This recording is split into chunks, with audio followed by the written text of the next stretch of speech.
17 décembre 1914. Cela fait 3 semaines que le froid s'est installé. Il ne fait quelques degrés la journée et la nuit, on tombe sous le zéro. Les premières neiges ont commencé à tomber et nos tranchées ressemblent désormais à une patinoire remplie de boue. Le vent siffle entre les planches de bois mal fixées. La neige n'a pas cessé de tomber depuis des jours. Et quand elle s'arrête, c'est pour céder la place au gel.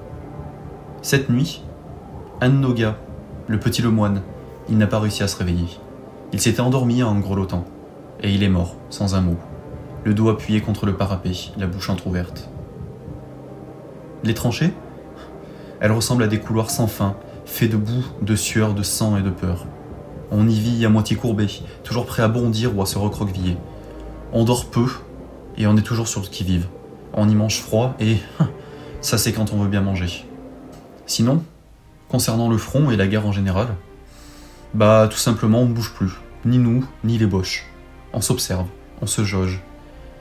Il y a encore parfois des escarmouches et des coups de feu isolés, mais plus de ces charges folles comme au premier jour.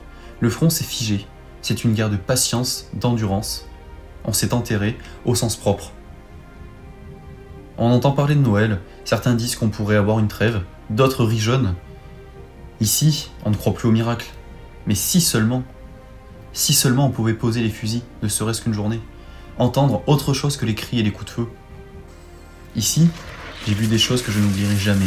Des camarades ensevelis par un obus, des blessés hurlant à la lune, des lettres accrochées à des cadavres qu'on n'a pas pu ramener. Mais aussi, j'ai vu des mains tendues, des larmes discrètes, des bouts de chocolat partagés à la lueur d'un briquet.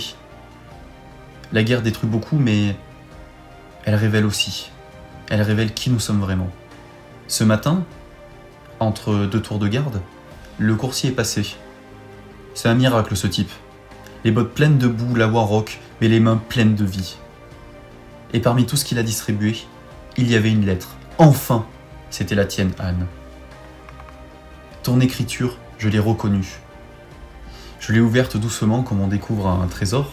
Chaque mot, chaque ligne, c'était comme une gorgée d'air pur après des jours sous terre.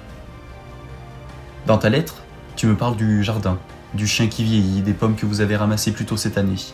Tu me racontes ces petites choses anodines en soi, mais qui, je le jure, me donnent du baume au cœur. Tu dis que tu pries pour moi chaque soir, et que tu dors en gardant ma photo près de toi. Ta lettre, je l'ai relue plusieurs fois, et je pense la relire encore ce soir. Et pourquoi pas demain, jusqu'à ce que j'en connaisse chaque mot par cœur. Quant à Romain, lui, il était juste à côté de moi quand j'ai ouvert la lettre. Il n'a rien dit, mais j'ai bien vu son regard. Lui, il n'a rien reçu. Pas une ligne, pas une enveloppe. Pas même un mot griffonné à la va-vite. Et ça fait déjà 3 semaines. Alors bon, c'est Romain, il fait le fort comme toujours, il plaisante. Il dit que sa sœur a dû oublier comment on écrit, ou que même la poste maintenant passe par l'Allemagne. Mais je le connais, je l'ai vu. Il a repris son poste sans rien dire, comme s'il était devenu un morceau de bois de la tranchée. Ici, dans la tranchée, le silence fait plus de mal que les obus. Quand tu n'as plus de nouvelles, tu te demandes si on t'a oublié, tout simplement. Et quand t'as peur d'être oublié, tu commences à t'effacer par toi-même.